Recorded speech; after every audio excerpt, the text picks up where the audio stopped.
Manos al Día. Los ojos del mundo siguen puestos en la violencia que se vive en este momento en Ecuador. Una de las principales ciudades afectadas por los grupos criminales es Guayaquil. Allí han muerto 11 personas entre policías y civiles. 70 han sido detenidas en operativos realizados a nivel nacional. Más de 130 guardias penitenciarios siguen secuestrados por reclusos en al menos 5 cárceles del Ecuador. Este es el panorama en nuestro país vecino. La jornada de violencia continúa en Ecuador. La ciudad de Guayaquil es donde se siguen registrando más hechos delictivos desde la activación del estado de excepción, toque de queda y mecanismos de conflicto modo interno.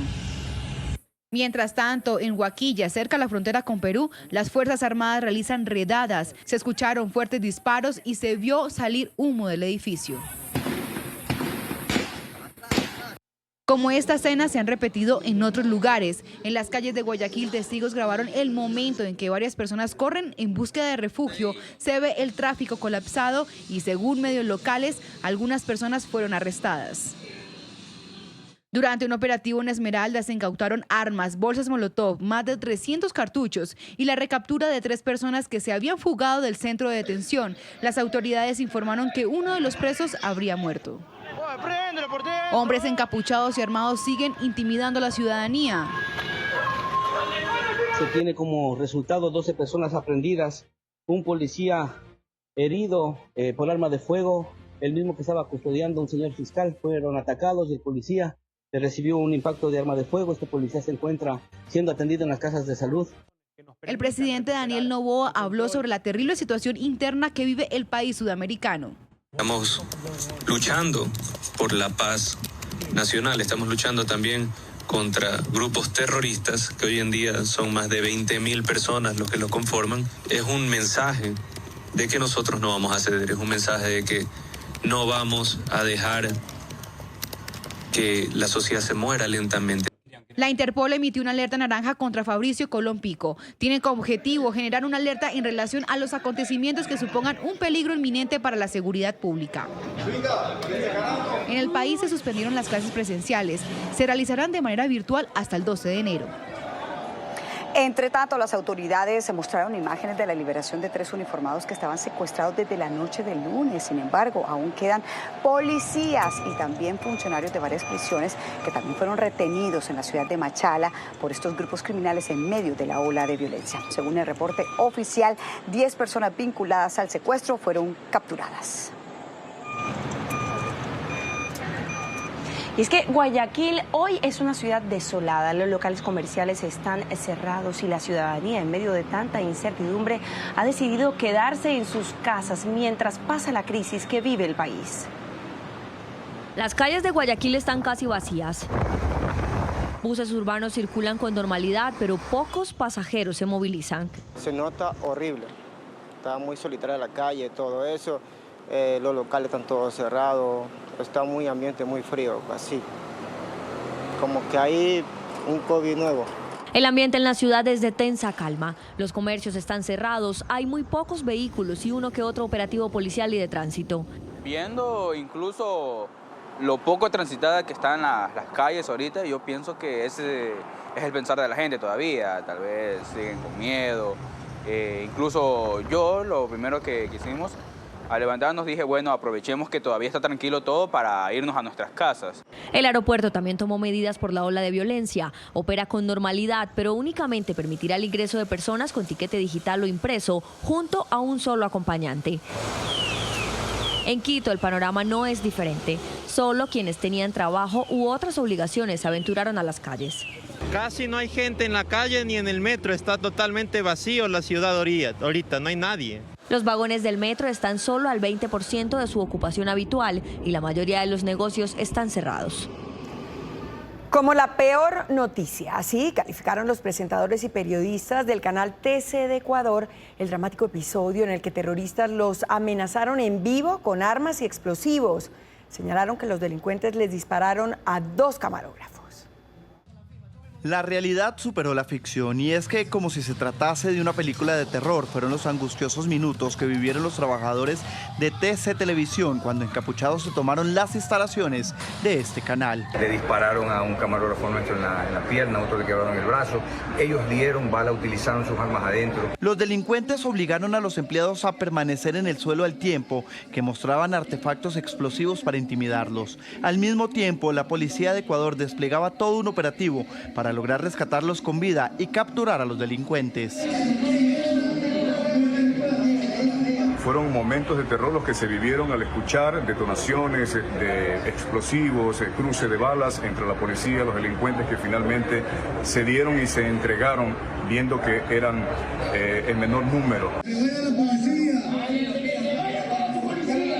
Como no es habitual, los periodistas pasaron a ser la noticia en medio de la ola de violencia que vive Ecuador. Siempre esperábamos cualquier situación, quizá en una transmisión en vivo en la calle, en una transmisión de microondas, como se la conoce. Por ahora, el canal no ha podido retomar su programación normal debido a las diferentes investigaciones que adelantan las autoridades. Pues desde nuestra casa, desde aquí, desde Noticias RCN, sigue la solidaridad con estos colegas, así como lo han hecho también otras cadenas de televisión, de radio, prensa escrita y digital.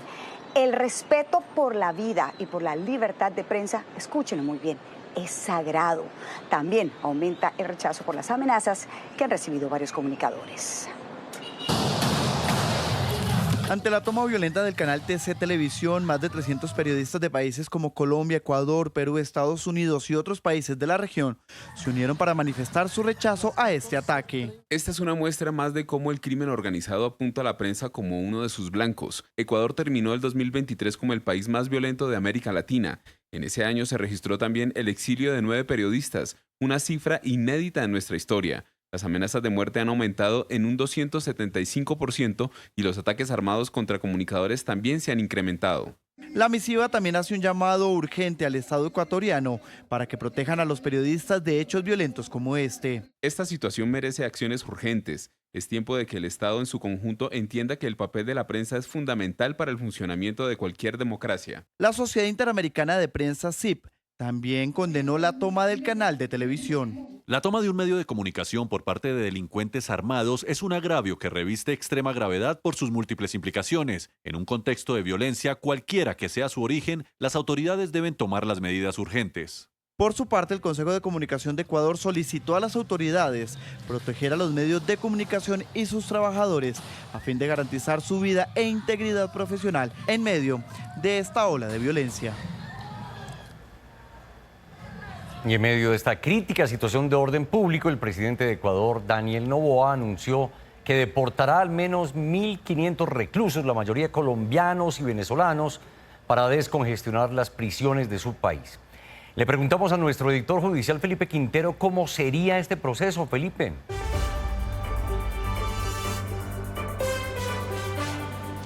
Muy buenas tardes, Felipe. Pues claramente el ministro de Justicia por parte de Colombia, que es el encargado de todo este tipo de políticas en materia carcelaria, señaló que no existen 1.500 cupos de manera inmediata. Sin embargo, que debe analizarse cada uno de los casos. ¿Por qué?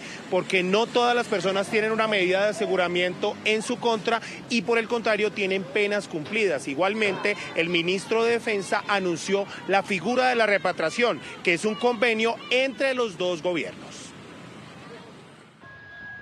Sin duda la crisis en Ecuador persiste, por eso en las últimas horas el presidente de ese país, Daniel Noboa, anunció la deportación de 1.500 presos, en su mayoría colombianos. Sí, Colombia dijo que nos querían ayudar. Yo le dije, perfecto, ya les mandamos los 1.500 presos que los tenemos manteniendo en cárceles ecuatorianas, que pues el momento que los sacamos dejamos de tener egresos, tienen ya sentencias de 5 años o más ejecutoriadas y de acuerdo a la ley ecuatoriana nosotros los podemos sacar. Y tratados internacionales, podemos sacar esos 1.500 y dejarlos en la frontera.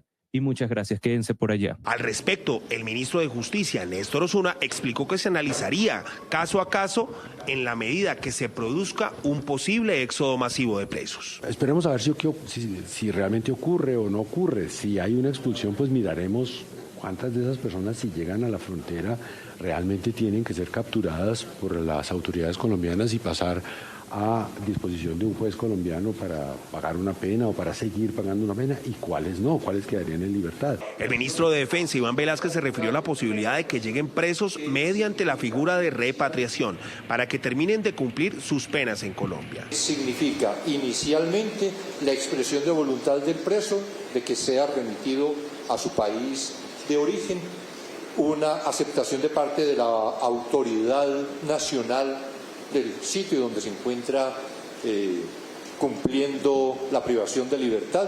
El ministro de Justicia aseguró que Colombia tiene toda la experiencia en materia migratoria y en caso de que se produzca un éxodo en las próximas horas, tiene la capacidad para asumir el reto. El ministro de Justicia fue enfático en señalar que tiene conversaciones con el gobierno ecuatoriano para la figura de la repatriación, pero hay que ser claros en algo, debe ser la misma persona privada de la libertad que exprese su deseo de venir a cumplir la pena en Colombia para que se empiece todo el trámite entre los dos gobiernos. Esa es toda la información desde el centro de Bogotá. Vamos a Barranquilla con Andrea Jaramillo. Una feliz tarde.